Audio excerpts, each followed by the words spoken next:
तो मेरे प्यारे साथियों, आज का हमारा एक बहुत ही विशेष महत्वपूर्ण क्वेश्चन है जो कि ट्रेन से संबंधित है। तो चलिए आइए हम आपको बताते हैं। ट्रेन में एक ऐसा क्वेश्चन पूछा जाता है कि जैसे कि पुल और ट्रेन की लंबाई दी गई हो और ट्रेन की चाल दी गई हो, तो हम देखेंगे कि कितनी दूरी में पार करेंगे, कितना जल्दी से पार करेंगे। तो ऐसा ही एक क्वेश्चन दिया है। इसमें कहता है कि 360 मीटर लंबी एक ट्रेन 45 किलोमीटर प्रति घंटा की चाल से चल रही है। यह ट्रेन 140 मीटर लंबे पुल, यहाँ पे ध्यान देंगे कि यहाँ पे पुल की बात की गई है, पुल को पार करने में कितना समय लगेगा। यहाँ पे पूछा गया आपसे टाइम। तो चलिए हम जल्दी से शुरू करते हैं। कहा गया है कि एक ट्रेन 360 मीटर लंबी है और उसकी चाल जो है, स्पीड, सबसे पहले हम बात करेंगे स्पीड की। तो स्पीड जो है 45 किलोमीटर प्रति घंटा है, प्रति घंटा। और दिया है जो ये पुल की और ट्रेन की लंबाई जो है वह है मीटर में। तो सबसे पहले आप क्या करेंगे कि इसको मीटर में बदलेंगे। मीटर में बदलने के लिए 5/18 से गुणा कर देंगे। अब देखिए, आपके मन में क्वेश्चन उठा होगा कि 5/18 कहाँ से आया। तो आप जब किलोमीटर प्रति घंटा को मीटर प्रति सेकेंड में बदलेंगे तो 1000 से जब भाग देंगे, गुणा करेंगे, तो यही आएगा। उसको कटा कर छोटा करेंगे तो देखिए 9 से भाग करते हैं तो 9 दूना 18 और 9 पचे 45, यानी कि आपका 5 पचे 25 बटेगा 2 हो जाएगा मीटर। यहाँ पे आपका मीटर प्रति सेकेंड हो जाएगा। किलोमीटर प्रति घंटा को मीटर प्रति सेकंड में बदलने के लिए 5/18 से गुणा करते हैं। वहीं अगर मीटर प्रति सेकंड है, अगर किलोमीटर में बदलना है तो 18/5 से गुणा करेंगे। अब देखेंगे कि ट्रेन की लंबाई। अब देखिए, आप ध्यान दीजिए कि मान लीजिए कि ये एक ट्रेन है, आपके सामने से एक ट्रेन जा रही है और आपके सामने इतना लंबा एक पुल है। अब पुल को पार करने के लिए सबसे पहले जब यहाँ पर आएगी ट्रेन, तो ये लंबाई और ये लंबाई दोनों जुड़ जाएंगे। उसके बाद ये जब लंबाई जुड़ेगी उसके बाद ये क्रॉस करेगी। तो आप क्या करेंगे कि जो ट्रेन की लंबाई है, दूरी दूरी में आप कह सकते हैं कि दूरी जो है क्या है, 360 मीटर ट्रेन की लंबाई है। और उस पर से अगर ऐड होता है क्या, ये 140 मीटर पुल की लंबाई। तो आता है यहाँ से आपका 0 6 4 10 का 0 3 1 4 5, यानी कि 500 मीटर, यानी कि कुल दूरी जो है 500 मीटर है। और चाल जो है आपका 25/2 मीटर प्रति सेकेंड। तो हम समय निकाल लेंगे। चाल बराबर होता है दूरी बटा समय। दूरी है कितना, 500 बटा में आपका चाल दिया है तो समय निकालना है। तो यहाँ पे 25/2 हो जाएगा। 25/2, ये 2 नीचे जो है ऊपर जाएगा, क्योंकि बड़ा वाला ये ब्रैकेट, मतलब बड़ा वाला लाइन जो ये है, तो यहाँ से ये 2 जो है ऊपर आएगा। तो हो जाएगा आपका 500 इंटू 2/25। 25 दूने का हो जाएगा 50 और 2 में 2 से गुणा कर देंगे तो हो जाएगा 40। तो जो कि आपका हो जाएगा 40 सेकेंड। क्योंकि यही आपका राइट आंसर हो जाएगा, क्योंकि 40 सेकेंड में देखिए ये ट्रेन 500 मीटर दूरी को 25 मीटर प्रति सेकंड की रफ्तार से तो एक ट्रेन चलती है तो 40 सेकंड में पार करती है, जिसमें ट्रेन की लंबाई भी है और पुल की लंबाई भी है। तो फ्रेंड्स, अगर वीडियो ये क्वेश्चन पसंद आया हो तो आप कमेंट कीजिएगा। और अगले क्वेश्चन में मैं यही बताने वाला हूँ एक और। तो जैसा कि मेरे प्यारे साथियों, मैंने आपको बताया कि अगला क्वेश्चन और भी दमदार होगा। तो दमदार में आइए दिखाते हैं आपका क्वेश्चन क्या कहता है कि एक रेलगाड़ी 54 किलोमीटर प्रति घंटा की रफ्तार से चलती है और 250 मीटर लंबे एक प्लेटफार्म को 26 सेकंड में पार करती है। तो मालगाड़ी की लंबाई कितनी है। क्वेश्चन तो देखने में बहुत ही इजी है, लेकिन इसमें एक छोटा सा लॉजिक है। देखेंगे क्या कहा गया है कि देखिए, एक रेलगाड़ी जो है 54 किलोमीटर प्रति घंटा की रफ्तार से चलती है। स्पीड क्या कहा गया है, स्पीड आपका देता है 54 किलोमीटर प्रति घंटा। तो आप इसे मीटर प्रति सेकंड में बदलेंगे तो 54 क्या करेंगे, 5/18 से गुणा।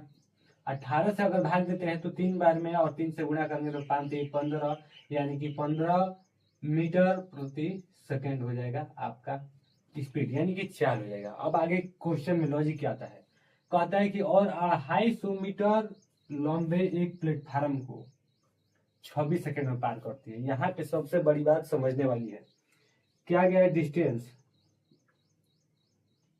डिस्टेंस अर्थात दूरी जो आपका दिया गया है, कहता है कि 250 मीटर लंबा प्लेटफार्म है।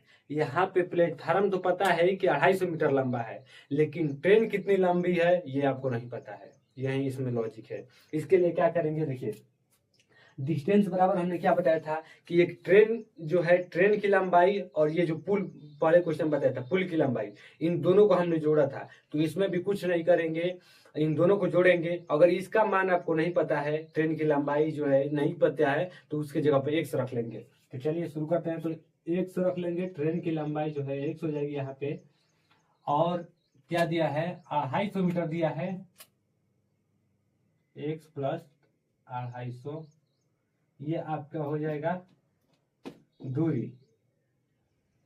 देखिए एक्स वह मान है जो कि ट्रेन की लंबाई है, क्योंकि ट्रेन की लंबाई आपको पता तो है नहीं, तो ट्रेन की लंबाई हमने एक्स कर दिया, और ये जो प्लेटफार्म की लंबाई है 250। बस इतना ही करना है। उसके बाद क्या कहा गया है, आगे देखेंगे तो मालगाड़ी की लंबाई कितनी है। हाँ, मालगाड़ी की लंबाई आपको बताना है। तो चलिए हम देखते हैं कि चाल बराबर क्या होता है। सबसे बड़ी बात कि चाल बराबर क्या होता है देखेंगे। तो चाल बराबर होता है स्पीड, चाल बराबर दूरी यानी कि डिस्टेंस बटा में टाइम होता है।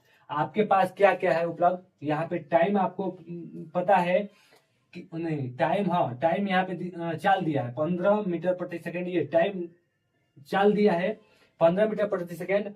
और क्या दिया है, दूरी दिया गया है, यानी कि एक्स प्लस 250, यानी कि समय निकालना है हमको, समय निकालना है तो समय निकालेंगे।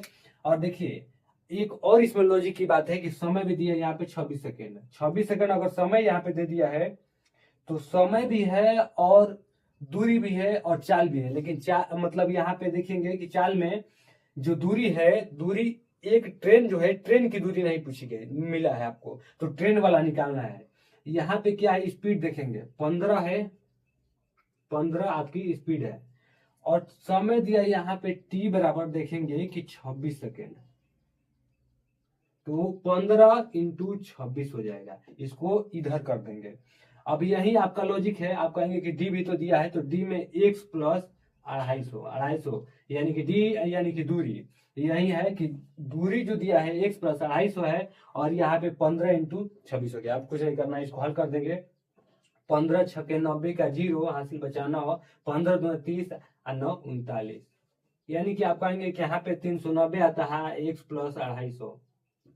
250 को अगर इधर लेके आते हैं तो एक्स का मान निकल जाएगा, यहाँ से लिखेंगे तो एक्स इक्वल हो जाएगा आपका 390 माइनस 250। तो आप इसे हल करेंगे तो 0, 9 में से 5 जाएगा 40, 3 में से 2 जाएगा 1, यानी कि 140। ये क्या है, आपसे पूछा गया है कि ट्रेन की लंबाई, यानी कि डिस्टेंस है, डिस्टेंस है किसकी, ट्रेन की। मीटर में हो जाएगा, यहाँ पे मात्रक हो जाएगा मीटर में। ट्रेन की लंबाई जो है 140 मीटर है, और ये 250 जो दिया है ये प्लेटफार्म की लंबाई है। तब आप यहाँ पे कितना दिया है आपका, 15 मीटर प्रति सेकेंड की चाल से, यानी कि 15 मीटर प्रति सेकेंड की चाल से आप इतनी दूरी को, जो है 250 मीटर और 140 मीटर, इतनी दूरी को आप यहाँ पे दिया गया है 26 सेकेंड में पार करते हैं। तो फ्रेंड्स अगला क्वेश्चन जो होगा इससे भी और टफ होगा, तो चलिए हम उसको देखते हैं।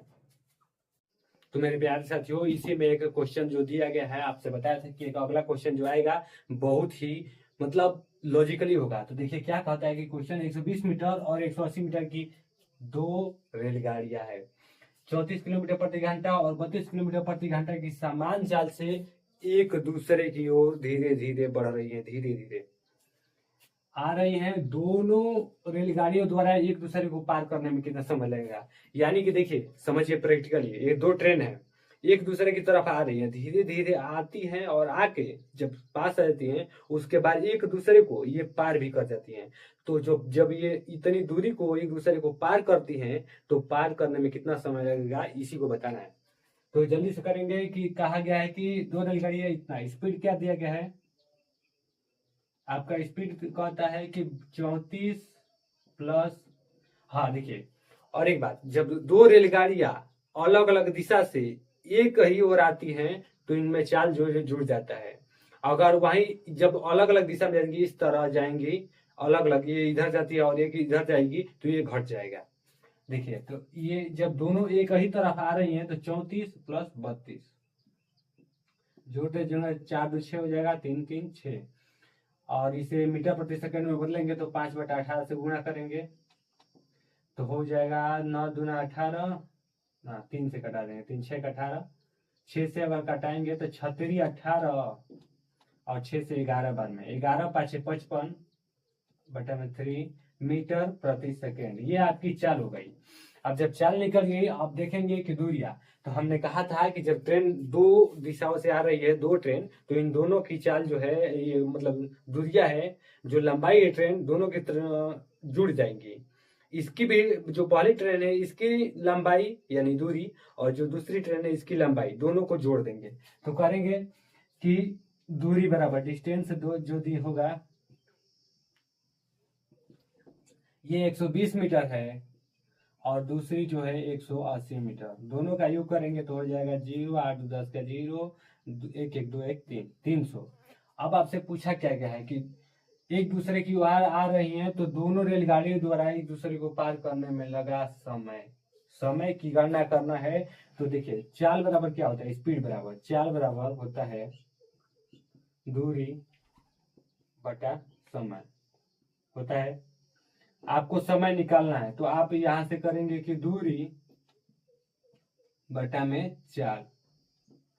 अब कुछ नहीं करना, इसी पर रख देना है। दूरी आपका है 300 और चाल है 55 मीटर प्रति सेकेंड। 55/3 है, यहाँ पे 3 को ऊपर ले जाएंगे यहाँ से, तो 300 हो जाएगा बटा में 55 × 3। इसे अगर आगे करेंगे तो हो जाएगा 900/55। अब इसे चाहे तो आप 11 से कटा भी सकते हैं, छोटा कर सकते हैं। 11×5=55, 11×8=88, एक बचेगा तो 180 के करीब में होगा। अगर नहीं करेंगे तो इतना ही हो जाएगा। तो समय टी में आता है, यानी कि सेकेंड, टी बराबर हो जाएगा आपका समय सेकेंड। इतना भी हो जाएगा, जो कि आपका राइट आंसर हो जाएगा।